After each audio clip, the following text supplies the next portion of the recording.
Welcome to Manotick StringWorks. Please remember to like and subscribe for more video content. Alright, so today on the workbench we have a Fender Prodigy Stratocaster from about 1991 or 92. They only made them for 3 years apparently, 91, 92, 93. And the owner brought it in, he bought it new back in, I think he said 92, so 30 years ago. And he hasn't played it much recently, but he wants to get it fixed up so he can give it to his daughter to start playing guitar. So let's have a look at this. So it's a little different than a regular Strat. The body has an offset shape to it. The horns are a little sharper too. And if we come in close here, you can see it's an HSS setup, so humbucker, single coil, and someone has put a Seymour Duncan in there. Now, this is not Strat-like, right? So master volume, master tone, and the output jack is here on the pickguard instead of routed into the body. 5-way selector, so that's normal. Maple neck. Headstock with the Prodigy logo, made in USA. Let's flip this over. So just starting from the headstock, there's some tuners, they're not branded, Fender or anything. A skunk stripe down the neck plate, there's a back plate here. It's got some good dings on it. Some wear, some clouding in the finish. Honest wear, a little buckle rash. I like seeing that on a guitar. Means it's been played and loved. So the owner said that pretty much everything's working fine. Of course the pots are a little scratchy because they haven't been used in a long time. But if we look down here closely, you can see that the adjustment screws for the saddles are pretty rusty. So I'm a little hesitant to just start turning those without lubricating them. The same here for the intonation screws. So I'll probably end up taking those out and cleaning them all. Then we also have some corroded screws here for the pickups. So maybe I'll take those out as well to remove the pickguard, clean the pots, clean up some of the screws and hardware. Check that everything's still tight. I think I did notice that, yeah, those probably just need to be tightened up, the strap buttons. Yeah, and there's not much in the way of fret wear. So I think we're really just going to clean these up, give them a light polish with the fret erasers. And, just strumming it, I don't hear any buzzing anywhere. And the action looks pretty nice, the first fret. So of course the truss rod probably hasn't been used in 20 years or more. So let's have a look at that next. Alright, so there's the truss rod access in the neck. And we turn the light on. Yeah, it's pretty dusty. I don't think it's actually been used. Or certainly not in a long time. Let me see if a little Q-tip will get some of that out of there. Oh yeah.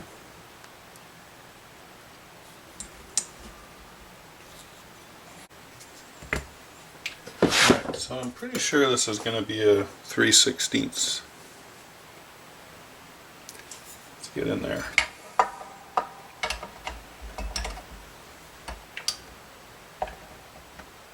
Oh yeah, that's turning.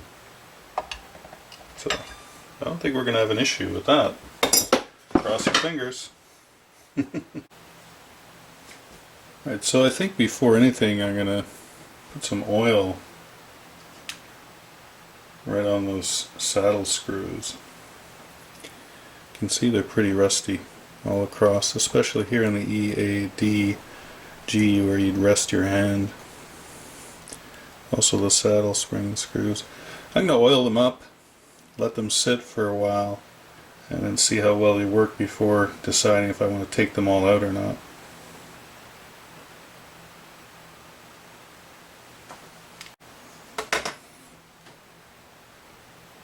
So just a little drop of 3-in-1 oil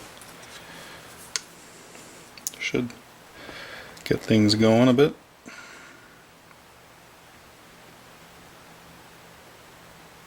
Again, I'll just let those sit for an hour or two.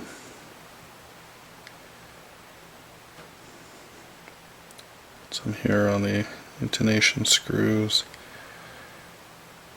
Not putting a ton. Don't want to make a huge mess or anything.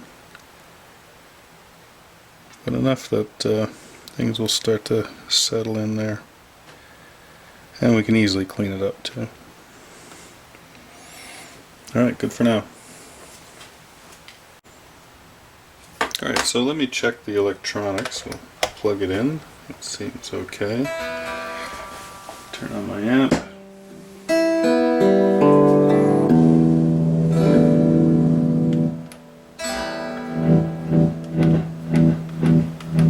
Pretty scratchy. Whoa, that's pretty scratchy too. I'm sure if I spun that around 50-60 times it would go away, but since it's been sitting around so long, I think we'll clean it up. Alright, let's give it a test. So we're in the 5th position. That's working. 4th position. Should be those two. Yeah. Should only be the middle. Yeah. The 2nd position should be the middle and the bridge. Yeah. It should only be a bridge. Okay, well, all that seems to be working fine. So I am curious about the output of these pickups, so let's see. They plug it in, take their multimeter, put it on ohms. There we go. So we're going to put the red, the hot, on the tip, and we're going to put the black, the ground, on the body here of the jack, so like this. And then that's going to show us the resistance in ohms. So here we are in the neck position, 4.9291, neck and middle 2.56, the middle 5.26, so a little hotter than the neck pickup, bridge in the middle 4 ohms, and the humbucker alone, wow, that's pretty hot. The output 16 ohms. So we went from 5 basically 4.9 to 16 ohms. So that's definitely a lead pickup back here for sure. Cool. Alright, so I've tuned up the guitar with the old strings that are on there, and I gotta say the tuning keys are pretty sloppy, but that's neither here nor there right now. So let's just take some quick measurements. So we're going to neck relief, so we're going to capo the 1st fret, push down where the neck meets the body somewhere, and 7th fret. So that neck relief is just barely scraping 12 thousandths. Here's the 10 thousandths. Yeah, so that's nice. I mean, it could be tightened a touch, but I think when we put some new strings on, that's when we're going to do the final adjustments. But I mean, the neck relief is nice where it is right now. Let's try the string height. So I like to see 4/64 at the 17th fret on a Fender.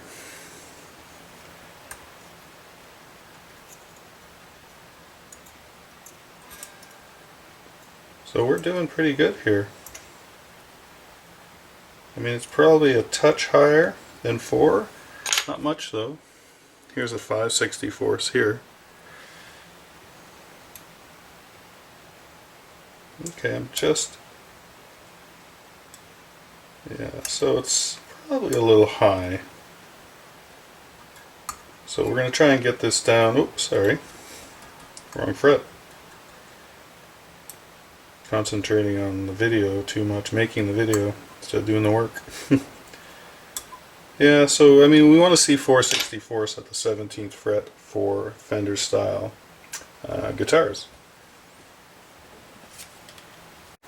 So let's check the action at the first fret. So I like to see 20 thousandths. It's definitely scraping, so it's lower than that. 18 is usually as low as I like to go on a guitar. So that's really scraping. So it's probably a lot lower. It's probably somewhere around, yeah, there's a 12 thousandths. Somewhere probably around 15 or 16. Which is okay as long as, you know, when you strum an open string and I'm hitting them pretty hard here, there's no buzzing up there. So, you know, when you play, now that's nice low action up there as well, which is a good feature. Alright, so we probably won't have to do much with that either. Alright, so let's get these strings off and we'll clean the fretboard. We'll look at these saddle screws, see what's going on there.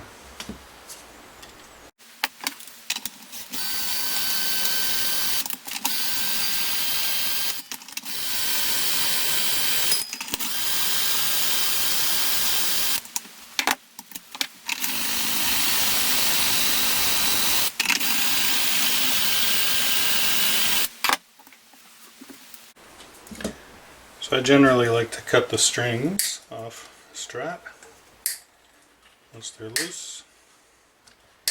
Just makes them a lot easier to pull through the body. Sometimes you can just shake them right out. Of course, this time, pretty sure we're going to have to remove, oops, there's one, have to remove the plate.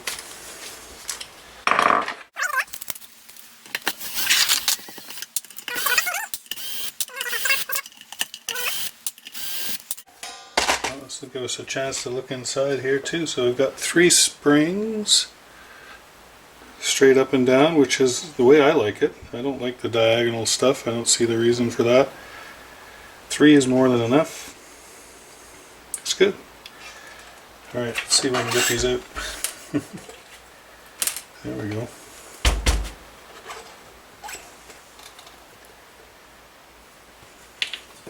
Aha! We got them.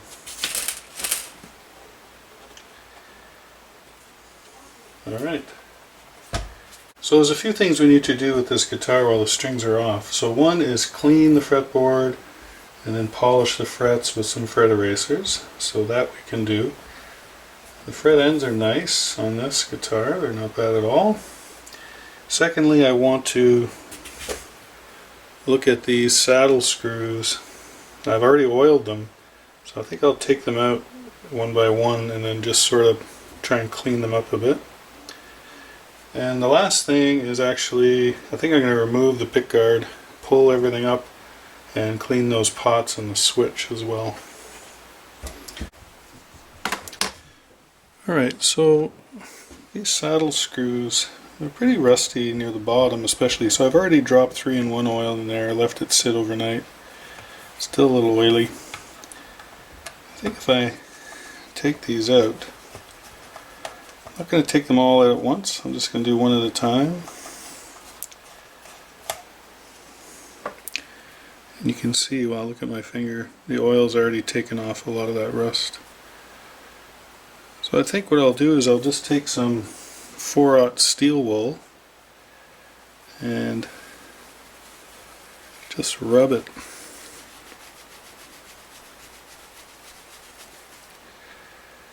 Oh yeah, that's cleaned it up quite a bit.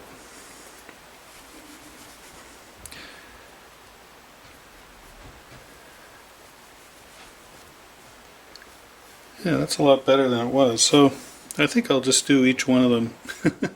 Take a few minutes, do each one of them one by one, go down the line. Alright, back in a few minutes.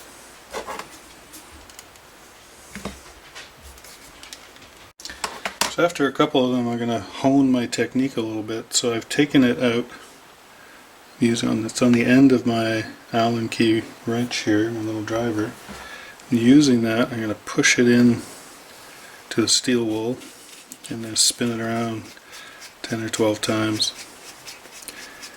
I'm just showing it like this because that's where the camera is, but I don't want to do it over the guitar because all those strands will come up. So if you can look at it, it's still rusty, but it's been cleaned of any flaky rust or anything like that, so that means it should just go right back in really smoothly. Again, don't force these in, right? You have to thread them properly. You don't want to cross thread anything. Yeah, that goes in really nice. So I think that's the technique of choice here. Alright. Alright, so just finishing up the last one here.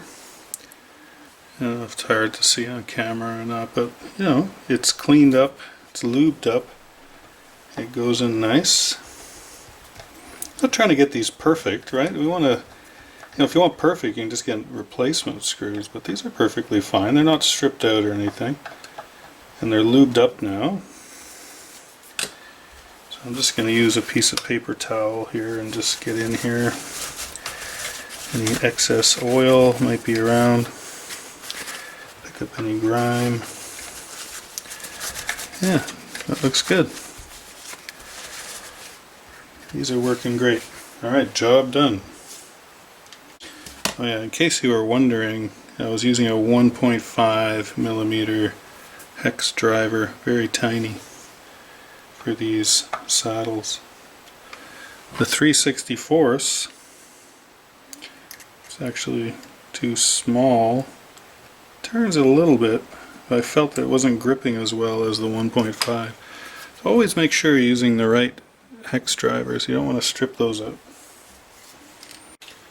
Alright, so I think it's time to lift this pickguard off, and we're going to clean up these pots on that switch. Spray a little contact cleaner in here as well.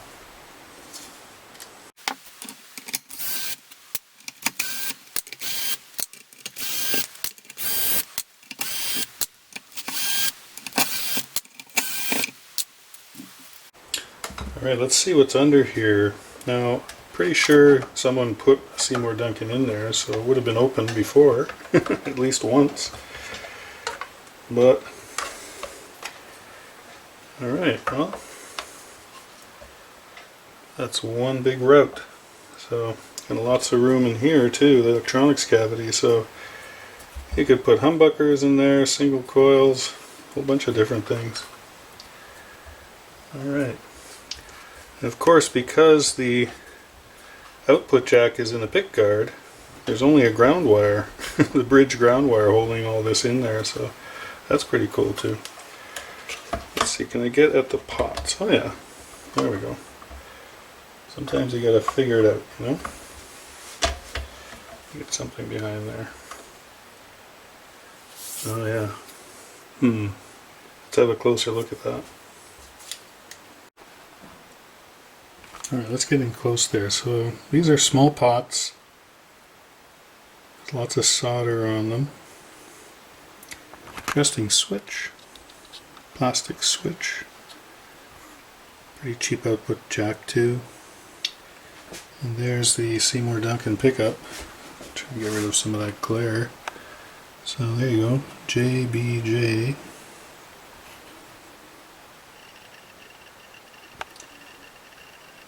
Nice. I think this is made in America. And there are the single coils. Interesting. Exposed magnets on the back. Alright, well let's see if we can't clean out those pots a little bit. Alright, so the idea here is that you're going to spray, usually in these little holes, access holes if you can find them. That one almost covered up with solder. Spray in there, and then you twist around the shaft of the pot a whole bunch of times. And that should clean them up. So use some contact cleaner. There's lots of brands of them. Use whatever you like. Alright, let's get in there. Now, it's not supposed to hurt anything finish wise, but not a bad idea just to clean up any overspray. Gonna get in there again.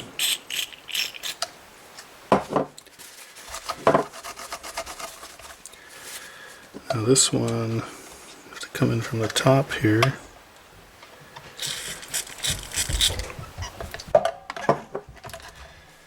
Felt like I got a lot in there on that one. Gonna clean up anything as we go. So the second step here is to twist around the pot a whole bunch of times, right?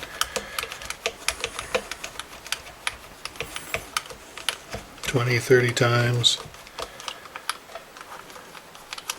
Do both of them.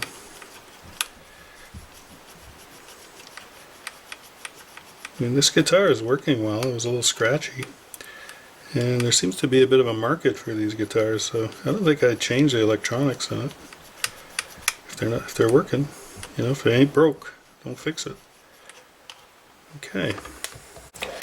Alright, so I think we'll plug it in and we'll see if we have any scratchy pot noise. Nope, I think it's gone.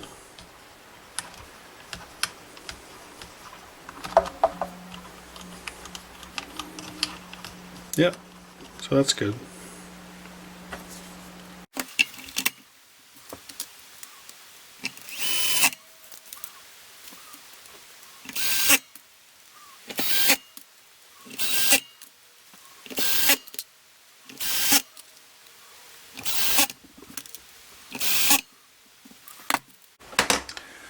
Alright, so I think we're going to look at the fretboard now and the frets. I think you can see here they're pretty grungy, not a ton of wear, but you know, they've got some surface corrosion and dirt. The fretboard's pretty dull. You know, there's a couple of chips here in the finish, but it feels pretty smooth, so I wouldn't bother with that. Alright. Alright, so just a simple cleaner like Simple Green. Soap and water, your favorite, you know, non-abrasive, mild detergent. Any will work just fine. Let's take a shop towel, a paper towel. Usually I'll just rub it over it a little bit, let it soak in a touch, loosen up any grime. That's better. And go over it. Keep the neck supported.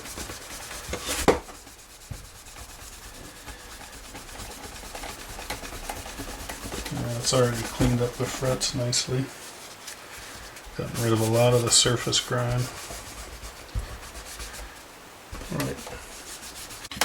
Alright, so now we will get on with cleaning the frets. So we're going to use fret erasers for that. So this is a light cleaning, light polishing. I don't think we need anything too aggressive. So we have 150, 180, 400, and then 1000. So it's really not a lot of, there's a little bit of fret wear there, but I'll give it a light polishing with all 4 grits. So I like to make sure the neck is supported. And just go over about 10-12 times. 1, 2, 3, 4, 5, 6, 7, 8, 9, 10, 11, 12. It's already much better. Alright, I'll go down the fretboard with each of the grits.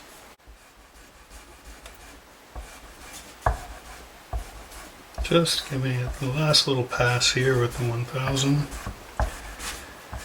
Already looking a lot better.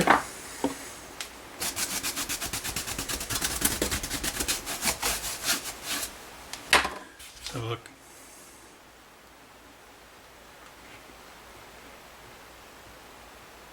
I think you can see that.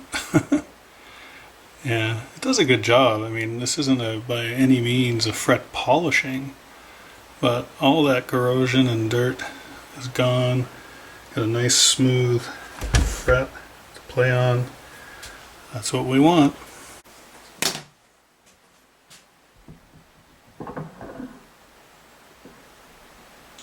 Alright, so time for a string change here. So the owner wants to put these Ernie Ball Hybrid Slinky 9 to 46s. And I like putting it in my vise here so it makes it easier to push the strings through. Alright, let's go.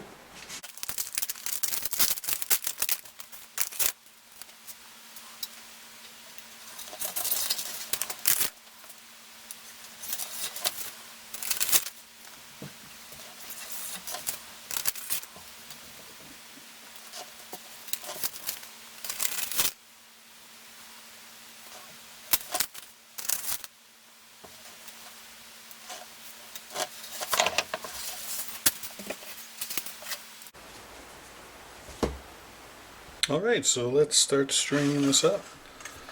So we're going to pull the E string, 6 string. I usually like to line up the tuner with the nut slot. So the slot in the tuner, pull that through. Now, generally, I'm not really going to cut this off yet. It's way too long, of course. But if you pull back a couple of tuners, kink it up, and then if you start winding, and you'll see you need to back it off a bit, or if it's good. I'm happy with that. I'll tighten it up a bit. Again, just leaving that slack there, but that's too long. So I'll just cut off. I'll leave about 2-3 inches. Well, look what happens sometimes. So this is a thin 9-gauge string, and it decided to break. So I'm pretty sure I have another one in stock here, so we'll replace it. Okay, so got the replacement 9-gauge string on, so that's good. Tighten it up a little bit. And what I usually like to do is take a small flathead screwdriver and just go along to each, snug it up a little bit, give it a little tighten, snug it up. Some of them need snuggling up, some don't. I could use some snuggling up right now. That's good. Try not to poke your eyes out or your hand. Alright, those are looking good. So when you're done, you know, the 6th string, the E, the bass E, should have maybe 2 or 3 wraps, and 3 or 4 wraps for the A and the D, and then more wraps as you go along. But you see how nice and uniform, you know, they're tight. Everything's wound down. I'll clip those off right at the end of the project. Alright, so last thing I'm going to do today is tune this up.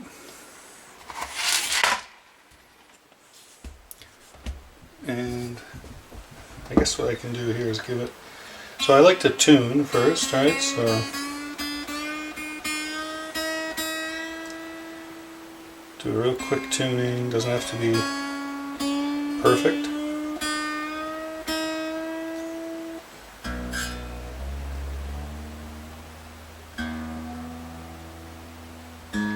I usually like starting on the 6th string, the E. I don't know why. I don't think it really matters, but everyone's got their method, I guess.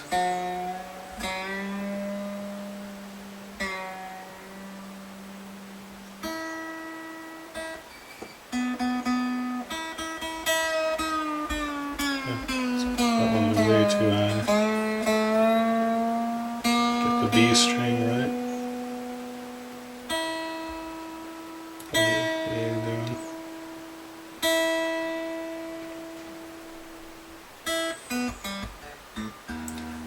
So it's pretty tuned up for new strings, right? So I get them tuned, then I'll stretch them. So grab them around the 12th fret, pull on them, especially the wound strings, the 6, 5, 4, right? Plain strings not so bad, but definitely the wound ones. Give them a good heave. You can press down the 12th, pull up if you like. Whatever your technique is, do it the other way. Some people will hold the whole guitar up.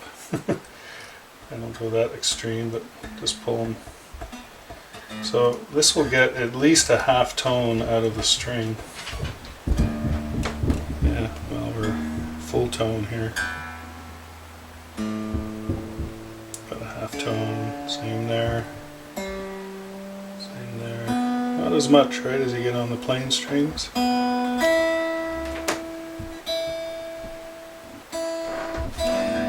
So what I'll do now is let this sit probably overnight and come back to it, stretch the strings again. I might do it again tonight before bed, stretch them again, tune it up, and then we'll do a setup tomorrow. Alright, so we're the next day and the guitar's been sitting overnight. So we're pretty much in tune. So again, always tune up before you do any adjustments on the guitar. And if you know the tuning that you prefer or the owner prefers, standard or a drop tuning, some sort of alternate tuning, well, if the guitar is going to stay like that all the time, then you should probably tune it that way. So let's check the neck relief. So we're going to capo on the 1st fret. Like to see about 10 thousandths at the 7th fret, push down somewhere around the 19th, 21st fret where the neck meets the body. It's just touching, just barely, so that's pretty nice. Alright, so let's check the action. So Fender, like to see 4/64 here at the 17th fret, and for people who like metric, that's about 1.6 millimeters. So I've got my 4/64 gauge here, so we'll pass that under the string and the fret. I have a little bit of bounce on the 6th, a little bounce, a little less bounce. Oh, that one's definitely low, not getting under it at all. Pretty good. Pretty good. So I think we have to lower a few strings and then we're going to raise just one, right? So I'm going to use that 1.5 mil here. And let's lower the 6th string. Okay, so using the string action ruler and the 64ths, it's not always easy to see on the camera, but this gauge right here is in 64ths, and this, so the E string, the 6th string, is at just a bit above 4. It's like 4.5, which I kind of like. And if I go down the rest, and again it'll be hard for you to see, but doing the same thing, they're all pretty good. I think the A is a touch high, so I might lower the A string, but overall we're right around 4/64, which is good. So, you know, you can use millimeters too. So here's millimeters, so 1.5, 1.6 millimeters. That might be a measurement you want to use there. And again, you have these markings here too, which sometimes are easier to see if I slide it along. Here's about 1.5. And then thousandths of an inch, so 60 thousandths would be approximately what we're looking at. So there you go. So these string action rulers are very handy, and I do use them to check after I use my string gauges. Alright, so we're going to check intonation now. So the way you do that, of course, is you get a tuner and you're going to tune the string, the open string. So here we're doing the 1st string, we want an E, of course. So we'll get it as close as we can. We'll do the harmonic, so right over the 12th fret, and then the fretted note. So that's pretty good. Try the B. Yeah, it's a little sharp, but the tuning's sharp a bit. Yeah. It's never going to be perfect either, intonation. You just want to get as close as the guitar will allow you. That's a little sharp, so I'd probably lengthen the string a little bit.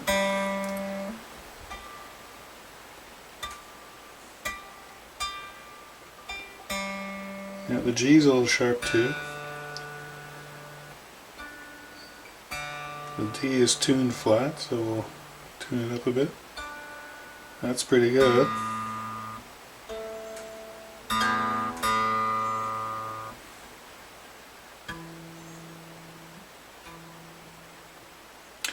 So really the B, a little sharp, G's that's good.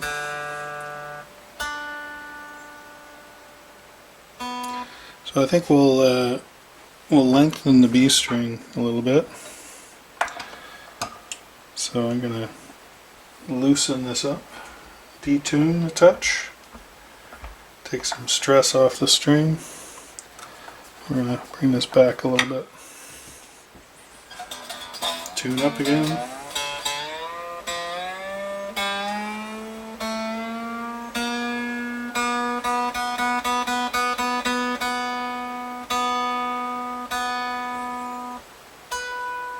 Bang on. Alright, I think we're good with the intonation. Alright, let's have a look at the action at the first fret, or the nut action as it's called. So on a guitar I like to see, between 18 and 20 thousandths. And this one, you can hear that 20 is really scraping. I have to push. So let's try the 18. Yeah, so this has a really low nut action, probably in the range of 14 or 15 thousandths. I don't have those feeler gauges out, but so what that means is, you don't have to press down hard, especially for the cowboy chords, which is a good thing. And again, as long as when you strum, aggressive strum, you're not hearing any fret noise up here, then everything's good. So you have a nice low action up here, in the first 5 frets, which is really nice for chording. Good. So we don't have to do anything with a nut. And just as a final check before finishing up and maybe just cleaning it up a bit more, I'll just check to see if we have any fret buzz anywhere. And you can do this on the bench like I'm doing. You can do it in playing position. It will not make a difference.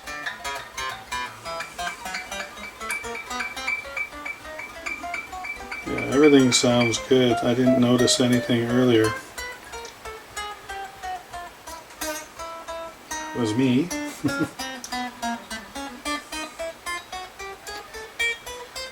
Yeah, a lot of people only do things in the playing position, their setups, intonation.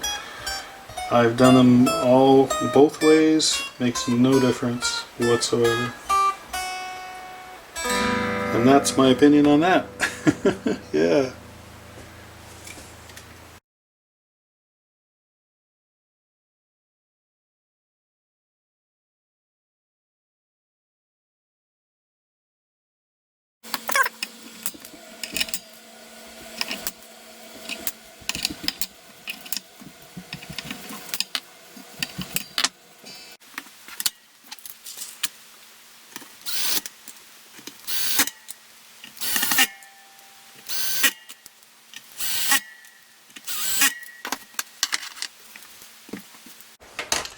Well, that's going to do it for this guitar, so it's all set up really nicely.